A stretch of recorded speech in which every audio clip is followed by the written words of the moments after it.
Hello viewers, আসসালামু আলাইকুম। আমি ডক্টর নুসরাত জাহান দৃষ্টি, কাজ করছি ক্লিনিক্যাল সোশ্যাল ওয়ার্কার এবং সেক্সুয়াল হেলথ এডুকেটর হিসেবে আমার verified YouTube channel sex edu with doctor দৃষ্টির সাথেই।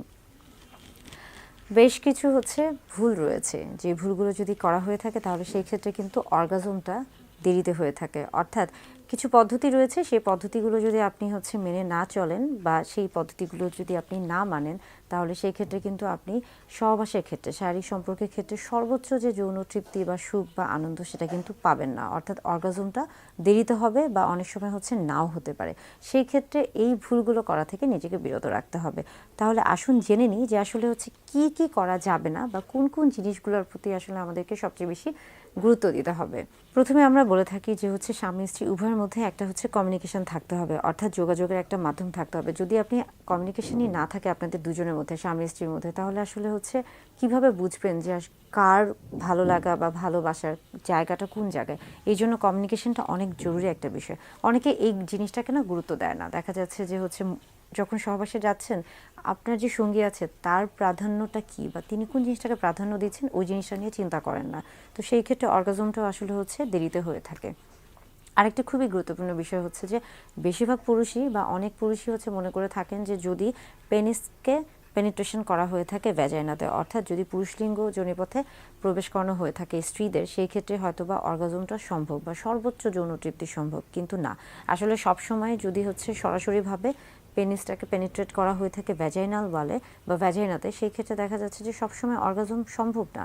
বরং আপনি যদি সবচেয়ে বেশি গুরুত্ব দিয়ে থাকেন ক্লাইটোরিসে, এবং সেই ক্ষেত্রে কিন্তু আপনার অর্গাজমটা খুব সহজেই সম্ভব। এবং ক্লাইটোরিসে যদি গুরুত্ব দেওয়া হয়ে থাকে, স্টিমুলেশন বা উত্তেজনা দেওয়া হয়ে থাকে, সেই ক্ষেত্রে কিন্তু অনেক সময় পেনিট্রেটিভ সেক্সের প্রয়োজন হয় না। অর্থাৎ সেই ক্ষেত্রে কিন্তু পুরুষ লিঙ্গকে স্ত্রীর যোনিপথে প্রবেশ করানোর প্রয়োজন হয় না, এবং সেই ক্ষেত্রে কিন্তু নিজে থেকে অর্গাজম হতে পারে। অর্থাৎ আপনি যদি ক্লাইটোরিসকে গুরুত্ব না দেন বা সেই ক্ষেত্রে যদি আপনি ক্লাইটোরিসে স্টিমুলেশন বা উত্তেজনা তৈরি না করে থাকেন, তাহলে কিন্তু অনেক ক্ষেত্রেই আপনার স্ত্রীর অর্গাজম নাও হতে পারে, কিংবা হলেও সেটা দেরিতে হতে পারে। আরেকটা খুবই গুরুত্বপূর্ণ বিষয় আমরা বলে থাকি যে লুব্রিকেশন। অর্থাৎ অনেক সময় দেখা যাচ্ছে যে খুব তাড়াহুড়া হয়ে থাকে বা বিভিন্ন কারণে লুব্রিকেশনটা হয় না, বা সেক্সের প্রথম দিকে বা সহবাসের প্রথম দিকে একটা প্রিকামের মতো বের হয়ে থাকে, যেটা আপনার সহবাসটাকে আরেকটু পিচ্ছিল করে থাকে বা আনন্দদায়ক বা সহজ করে তোলে। এইটা যখন আসলে বের না হয়, তখন দেখা যাচ্ছে যে জায়গাটা অনেক শুষ্ক থাকে। তো অনেকে তখন মনে করে থাকে যে তিনি যদি লুব্রিকেন্ট ব্যবহার করে থাকেন, অর্থাৎ বাহির থেকে তিনি যদি কোনো পিচ্ছিল পদার্থ, যেগুলো কিনা শুধুমাত্র সহবাসের ক্ষেত্রে ব্যবহার করা হয়ে থাকে, সেগুলো যদি তিনি ব্যবহার করে থাকেন, সেই ক্ষেত্রে হয়তোবা তার যে সহবাসটা আছে সেটা হয়তোবা তিনি সর্বোচ্চ সুখ পাবেন না।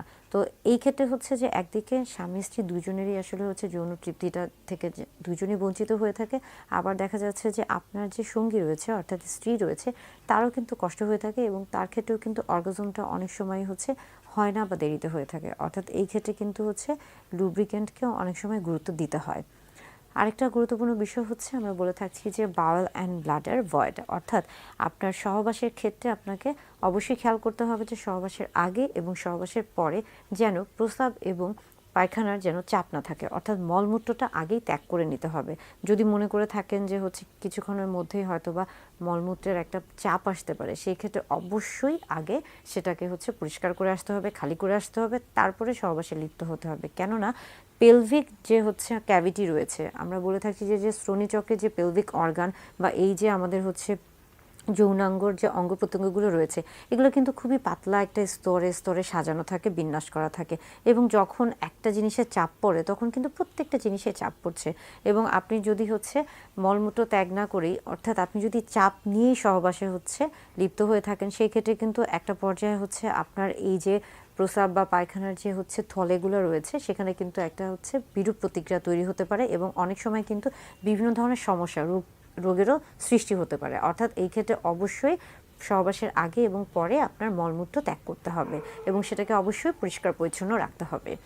আরেকটি গুরুত্বপূর্ণ বিষয় আমরা বলে থাকি যে আপনি যদি এই বিষয়গুলোকে গুরুত্ব না দিয়ে থাকেন, সেই ক্ষেত্রে কিন্তু অর্গাজমটা দেরিতে হয়ে থাকে, এবং সেটা মূলত অনেকে মনে করে থাকেন যে মাস্টারবেড বা হস্তমৈথুনটা শুধুমাত্র হয়তোবা একা একা করতে হয়। কিন্তু অনেক সময় কিন্তু আপনি চাইলে সহবাসের সময়, অর্থাৎ স্বামী স্ত্রী যখন একসাথে আছেন, তখন কিন্তু চাইলে একজন আরেকজনের ক্ষেত্রে এই মাস্টারবেশনে সাহায্য করতে পারেন। সেটা কিন্তু খুব একটা যে হচ্ছে খারাপ কিছু সেটাও না, বরং হচ্ছে যে এটা আপনাদের দুজনের যৌন তৃপ্তি বা আনন্দটাকে আরও বেশি হচ্ছে ত্বরান্বিত করবে বা একটা সহায়ক ভূমিকা হিসেবে পালন করে থাকবে।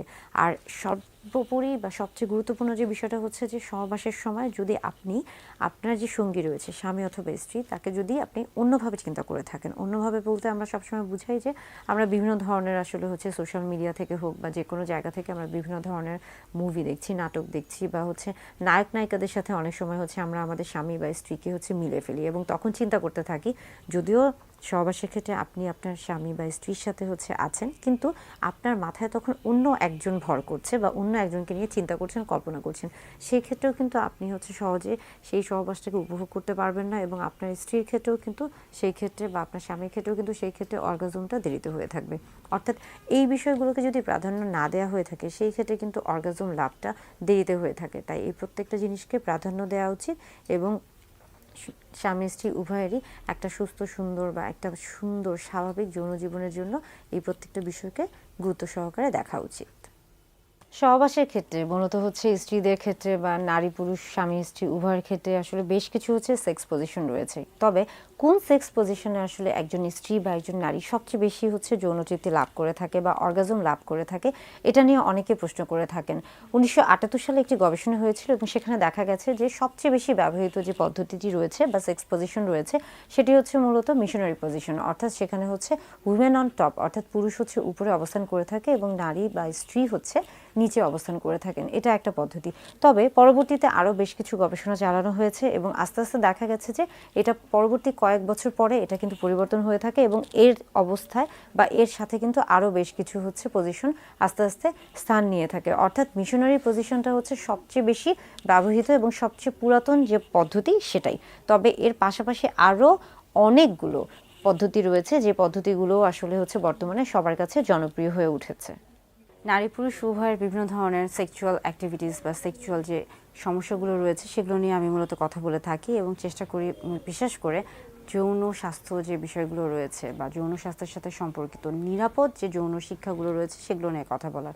অনেকেই আমার কাছে জানতে চান বা অনেকে প্রশ্ন করে থাকেন যে আসলে হচ্ছে পুরুষদের ক্ষেত্রে বা স্বামীদের ক্ষেত্রে দেখা যায় যে মর্নিং ইরেকশন হওয়াটা খুবই স্বাভাবিক হয়ে থাকে, কিন্তু নারী বা স্ত্রীর ক্ষেত্রেও কি মর্নিং ইরেকশন হওয়া সম্ভব বা এটা কি আসলে স্বাভাবিক নাকি অস্বাভাবিক বিষয়?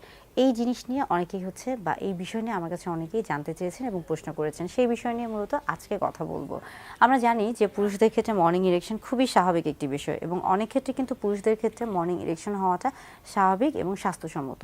বরং যদি মর্নিং ইরেকশন পুরুষদের ক্ষেত্রে অনেক সময় না হয়ে থাকে তখনই কিন্তু এটা একটা দুশ্চিন্তার বিষয়।